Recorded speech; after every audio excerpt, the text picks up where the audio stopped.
a billionaire, put up her cottage on Lake Joseph, the place her own father had built with his hands, though I had no way of knowing that part yet, and she betted against a furnace that 3 different companies had already condemned.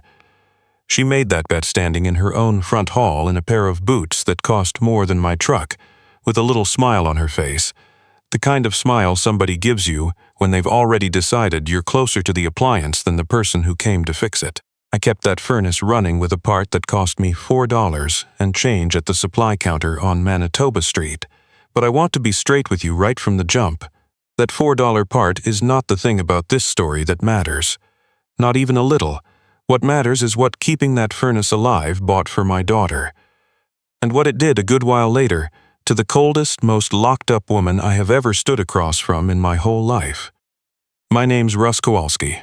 I'm 46 and I fix furnaces and heat pumps and the occasional dead water heater out of a rusted-out Ford van around the Muskoka lakes, mostly Bracebridge and out toward Port Carling when the roads cooperate. And I'll tell you, before I tell you about the bet and the $4 part and the thing this woman did at the very end that I still can't get all the way through without having to stop and look out the window for a minute, do me one small thing first. If you have ever stood in a room and felt somebody's eyes pass right over you like you were a coat rack, if you've ever done honest work with your hands for people who'd never once in their lives gotten a callus, hit subscribe. This channel is for the folks who get looked through. Go on, I'll wait. Then let me back up and tell you how the whole thing really started, which, like everything in my life worth anything, starts with my kid. Her name is Hazel. She's 9. She's got a gap in her front teeth she is in no hurry to grow out of, and a mutt named Biscuit, who is convinced he's a lapdog despite being 40 pounds. And she is the entire reason I get up in the dark and scrape the windshield every morning. And there's something about Hazel I have to tell you up front, or none of the rest lands the way it should. Hazel has a seizure disorder. The bad kind, the kind that doesn't answer to the medications the way everybody keeps hoping it will. For a couple of years there, it was sort of manageable. A pill in the morning, a pill at night, a careful eye, and otherwise a regular life of grilled cheese and cartoons and her standing on a milk crate to help me coil hose in the shop. And then it stopped being manageable. The seizures came more often, and they came harder, and one of them put her on the kitchen floor for long enough that I learned what real fear tastes like, which is metal, in case you've never had the pleasure. Our neurologist down at Sick Kids in Toronto is a good man, and he sat Hazel and me down and told me, as gentle as a person can deliver a thing like that the drugs had run out of road and the next conversation was about surgery. There's a procedure, I'm not going to pretend to be a doctor here, that can stop the seizures at the source. And here's where I ran headfirst into something a lot of you watching from up here in Canada already know in your bones. The wait. The assessment alone, the long workup you need before they'll even schedule the thing, was 18 months out, maybe more, and her little brain was not interested in waiting 18 months. There's a program in the States, in Ohio, that could have done the whole workup and the surgery inside of a season. But that's the catch, isn't it? OHIP gets her to the front door of the Canadian line and not one step past it. The American option meant a number with a comma in it I had no business even saying out loud. The surgery, the travel, the weeks down there, the time off work I don't get paid for, because nobody pays a one-man furnace operation to sit in a waiting room. And I should tell you the hardest part, because it explains everything about why I did what I did. Hazel's mum left us when Hazel was 5. I'm not going to drag that woman through the dirt, because my girl is going to be old enough one day to find this and watch it, and I will not have Hazel hear her father tear her mother to ribbons. So I'll just say it plain and leave it there.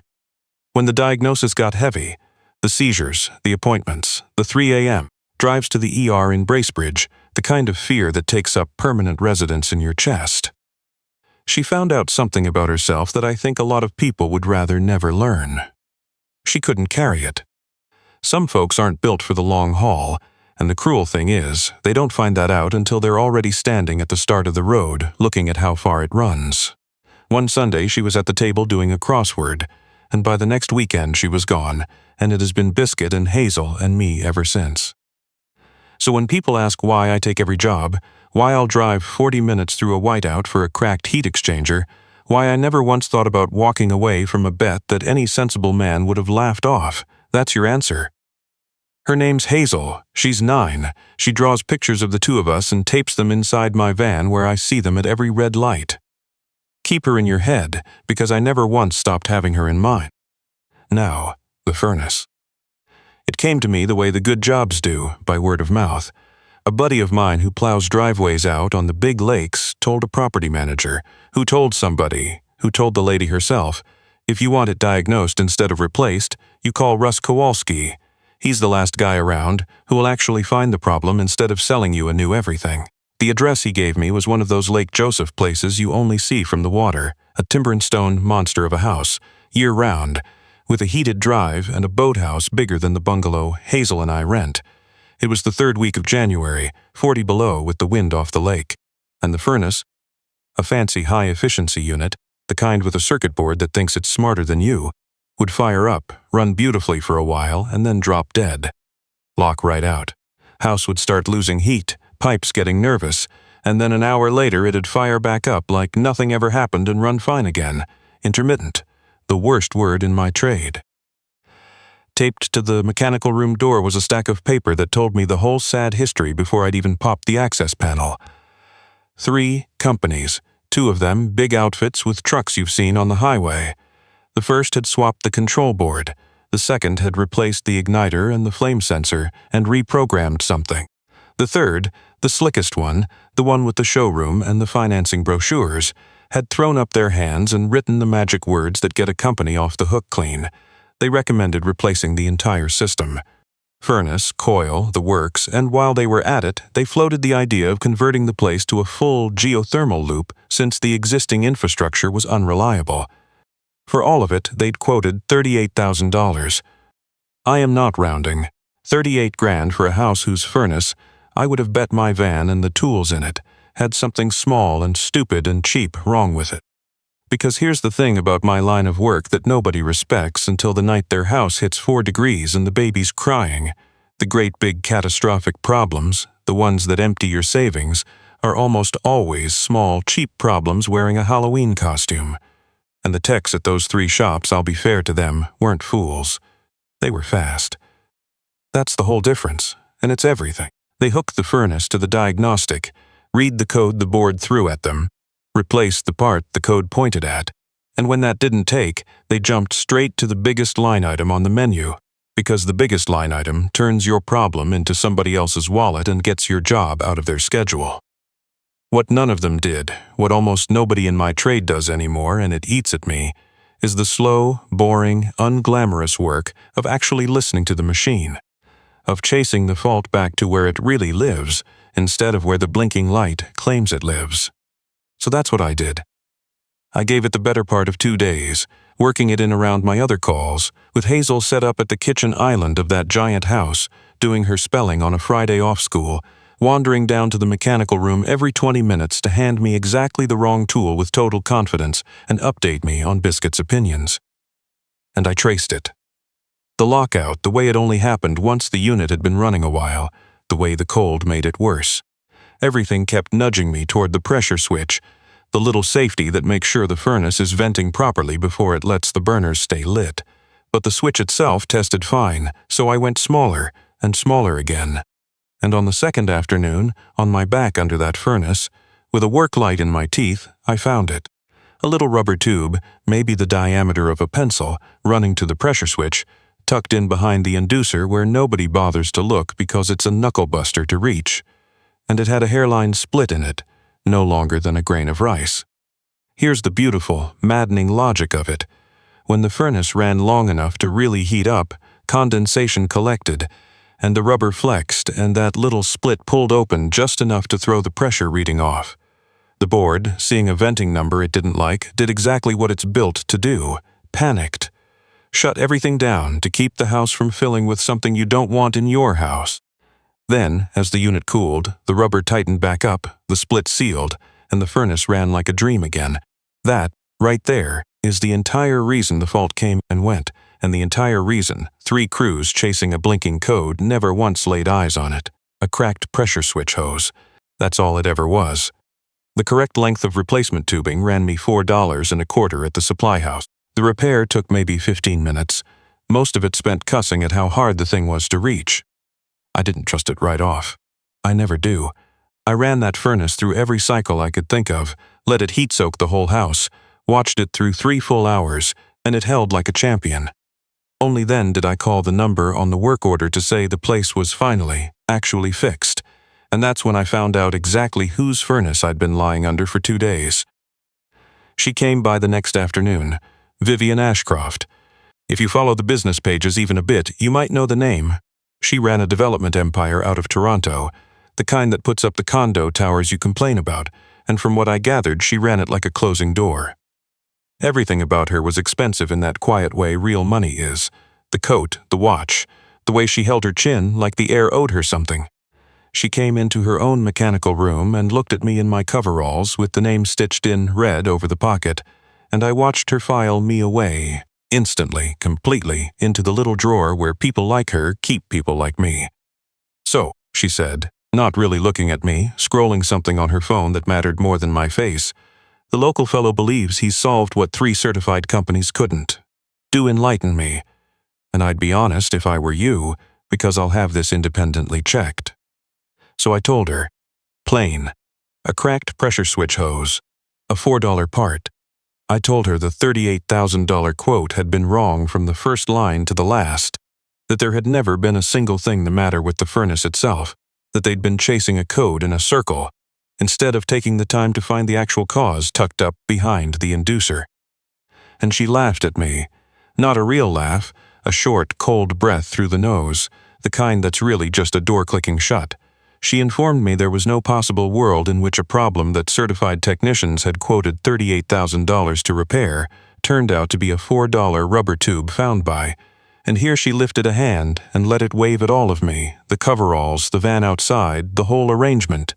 By this, she decided right out loud that I was therefore either lying or out of my depth, that I'd most likely just power-cycled the board and gotten lucky, that the trouble would come roaring back inside the week, and that she certainly wasn't about to take the word of some one-man outfit from Bracebridge over a proper company. 50. Now, the smart move, the tired move, was to take my check and let her drive back to Toronto and out of my life. But Hazel was sitting on the bench by the mudroom door, 9 years old, swinging her feet, watching this glittering stranger look at her dad like something she'd scraped off her boot. And I think that, more than my own dinged-up pride, is why I said what I said.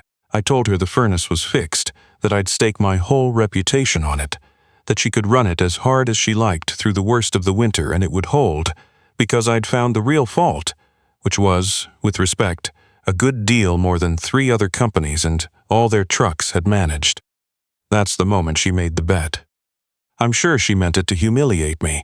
I think she was so bone-deep certain of herself, so used to being the smartest and the richest person in any room she walked into, that she genuinely could not picture a universe where the furnace guy was right and her expensive companies were wrong. She fixed me with that cold little smile, and she said it loud enough for my daughter to catch every word. "All right, a wager, then, since you're so sure. I'll run this furnace as it sits, all the way through to the end of February. If your $4 miracle holds and the house doesn't lose heat once, I'll sign over the cottage on Lake Joseph. The old one, on the point free and clear, it's worth a touch over $2 million. And if it fails, when it fails, you'll refund every dollar I've paid you, and you'll put a notice in the window of wherever it is you operate that says, in plain English, that you are not qualified to service modern equipment. Do we have a deal?" It was a cruel thing. It was built start to finish to make me fold, to make me hem and haw and admit I wasn't really sure, to put the small man back in the small spot where she figured he belonged. In her head, that cottage was never truly in play. It was a prop, a stage light, a thing she could wave around precisely because she couldn't imagine, even for a second, ever losing it to a man like me. But I'd just spent 2 days under that furnace. I knew exactly what I'd found. I knew that little split hose was the start and the middle and the end of the whole story, and I had a 9-year-old behind me whose brain was running out of patience, and a number with a comma in it I couldn't get within a country mile of. So I looked Vivian Ashcroft dead in the eye, and I stuck out my hand and I shook hers and I said, "Deal." She drove back to the city, sure she'd just set a clever trap for a fool. That month was long. Not because I doubted the furnace. I didn't, not for a heartbeat. It was long because Hazel had a bad stretch right in the thick of it, a real one. A night where the seizures came in a cluster and didn't want to quit, and we ended up at Sick Kids with the monitors going and a resident using those careful, flat words that told me more than the words themselves did. I sat in one of those vinyl chairs beside her bed at 2 a.m. listening to my girl breathe, and I did the math I did every single night, the math that never once came out right, no matter which way I worked the numbers. And for the first time I let myself really think about that cottage on the point. Not as some rich woman's prop, not as a trophy, as a number, as the workup, as the surgery, as my kid's chance to grow up. The furnace ran perfectly. Every single day of January and February, through a cold snap that knocked out power across half the township, that machine never so much as hiccuped, because a correctly diagnosed $4 hose is every last thing it ever actually needed. And here's where Vivian Ashcroft surprised me the first time. Plenty of people like her. When they lose a bet they were dead sure they'd win, simply don't pay. They lawyer up. They make it quietly go away and dare you to do something about it. I'd half made my peace with never hearing from her again. Instead, the 1st of March, she came back to the lake, and she was quiet, none of that razor in her voice. She set a set of keys on the counter and beside them the deed, the whole thing drawn up proper through her own solicitors, my name on it. It held, she said, and it came out stiff, like the words cost her something on the way out. I had it inspected, twice. Both confirmed your diagnosis. That last word plainly hurt her to say. And then I did the thing she absolutely did not see coming. I didn't whoop, I didn't pump my fist. After a month of being treated like dirt, I didn't gloat, not even a little.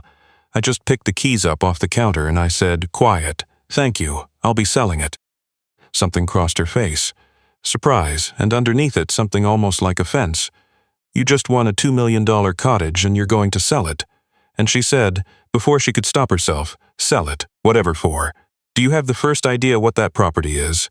And then she stopped. Cold. Right in the middle of her own sentence. Because she'd quit looking at me and started looking past my shoulder, through the open van door, to the dashboard where I keep Hazel's pictures taped up. And there, dead center, was one I have never once been able to bring myself to take down. A crayon drawing of our little kitchen, the two of us at the table, biscuit under it, and behind us a furnace vent that Hazel had drawn blowing out little red hearts instead of heat. And over the whole thing, in that slow, careful, wobbly printing kids do when they're trying their hardest. Me and Dad, warm and safe. Vivian Ashcroft went completely still. Whose drawing is that? She said very quietly, and every trace of the blade was gone out of her voice. So I told her, standing in her own driveway with the deed in my coat pocket, I told her about Hazel, the seizures, the medications that quit working, the wait list that ran 18 months long against a clock that wouldn't wait, the program in Ohio that could help her inside a season if I could ever come up with the money. I told her the cottage wasn't a trophy to me. It was the workup, it was the surgery, it was my daughter's chance to grow up, and I'd have shaken on a deal twice as cruel to get it. She didn't say much. She got back in her car and she drove off, and I figured that was the end of Vivian Ashcroft. It wasn't, because about 10 days later she turned up at the bungalow, in jeans I'd have bet she bought specifically because she didn't own a single pair, and she did not offer me 1 red cent. That's the part I want you to understand, because it's the part that changed everything. She'd somehow already figured out that I would never in 100 years take a handout from her, that it would have insulted us both. So instead she did the one thing all her money could do that wasn't an insult. She'd spent those 10 days making phone calls, pulling on connections most people don't know exist, and she'd gotten Hazel's file placed directly in front of one of the top pediatric epilepsy people on the continent. Not paid for it. Opened a door. Got my girl moved from a name on a list to a kid with a date, a workup, a plan, a thing I could never, ever have done on my own, no matter how many furnaces I fixed. And then she just kept coming back. She'd drive up from the city on a Thursday and turn up at our place with the wrong kind of tea and stay for supper.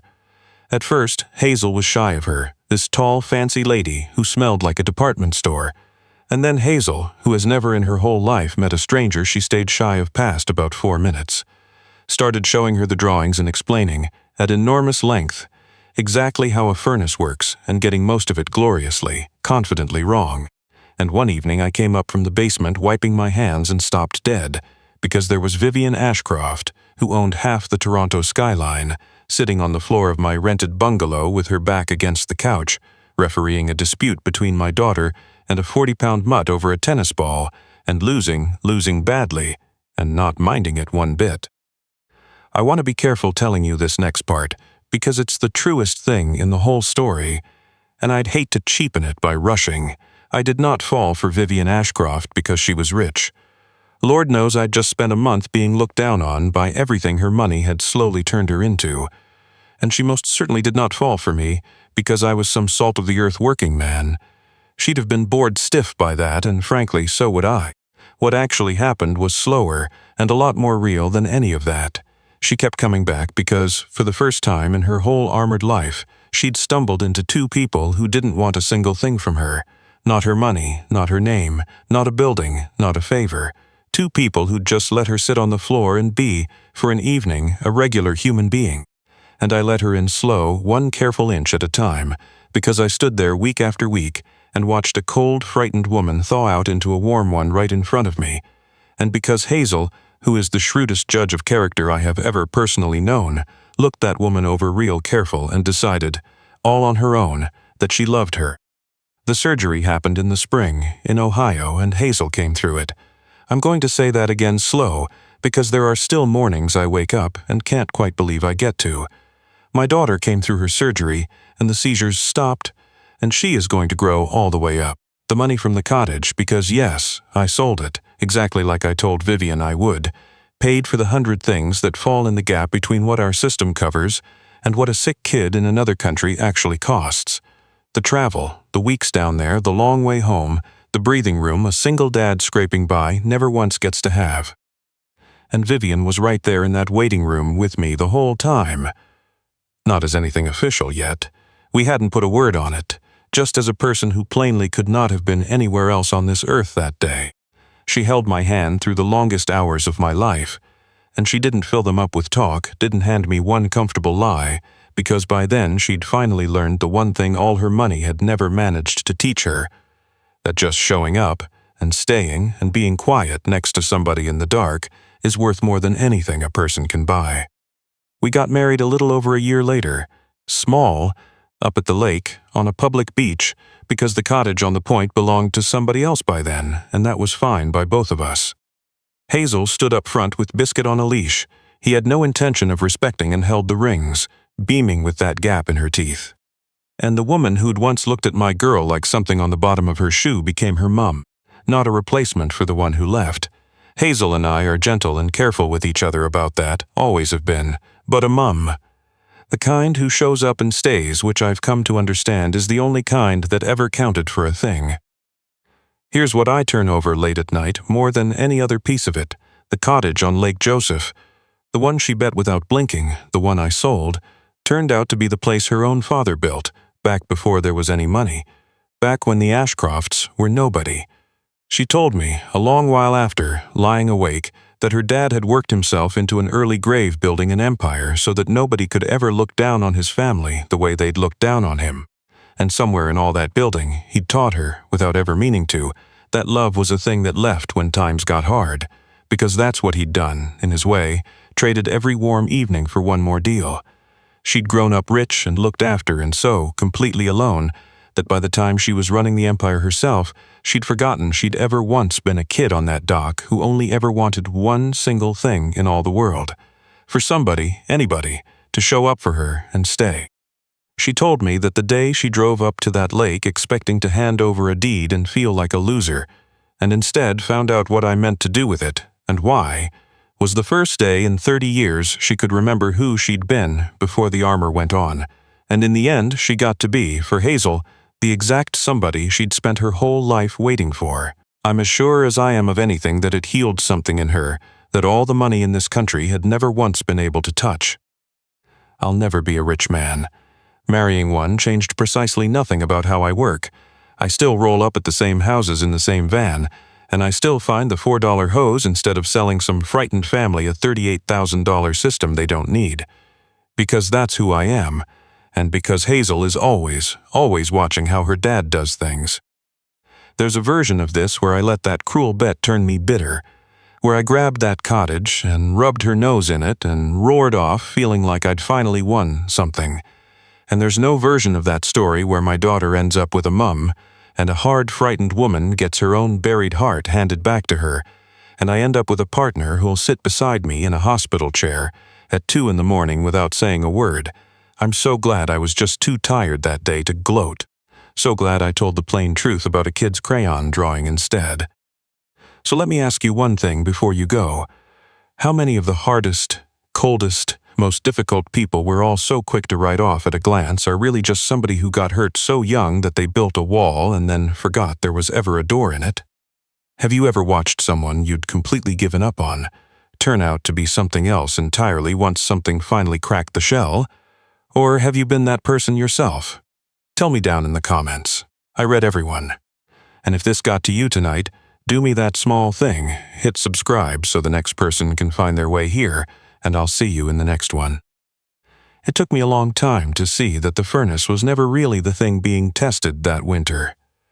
Vivian Ashcroft thought she was wagering a cottage against a cracked little hose. What she was actually measuring, without ever meaning to, what a fellow does when the smart money says to take the easy way out. Every part of how it ended traces straight back to a choice I made on my back under that furnace at the Lake Joseph house. 3 companies plugged in a machine, read a blinking code, and quoted $38,000 because the biggest number is the fastest way to make a problem walk out the door. I didn't have anything those crews didn't have, except the patience to keep looking after the easy answer ran out. That's all real know-how ever is. Not being smarter than the next person, just being willing to do the slow, boring, unglamorous work of understanding the thing in front of you instead of guessing at it. The $4 hose was the reward for not quitting at the point where quitting would have paid better. And the moment that turned the whole story wasn't the moment I won. It was the moment after, when I had the deed in my pocket and every right to gloat, and I chose to just tell the plain truth about a kid's crayon drawing instead. If I'd rubbed Vivian's nose in it, she'd have driven off and stayed exactly the hard, lonely woman she walked in as, and Hazel would never have gotten her mum. Doing the decent thing when nobody's grading you isn't soft. It's the only thing that opened a door no amount of money could have kicked down. Then there's the part nobody claps for, because it happens in the dark with the monitors beeping. Those nights in the chair at Sick Kids, doing the math that never came out right, choosing to get up the next morning and roll up at another house and crawl under another furnace. That's where the whole thing was actually won. Not in the showdown, in the staying. Hazel learned more from watching her dad refuse to fold than she'll ever learn from any speech I could give her, and I learned that grit isn't a grand gesture. It's just showing up one more day than the trouble expected you to. So if my girl ever finds this someday, here's what I'd want her to take from it. Be the one who does the honest work after everyone else got lazy. Be straight with people even when crooked would line your pockets. And on the worst night, when the numbers won't add up and you can't see how it turns out all right, stay anyway. Those 3 things together are the only fortune I've ever actually owned. They cost me everything I had to learn, and they turned a $4 part into the best year of my life.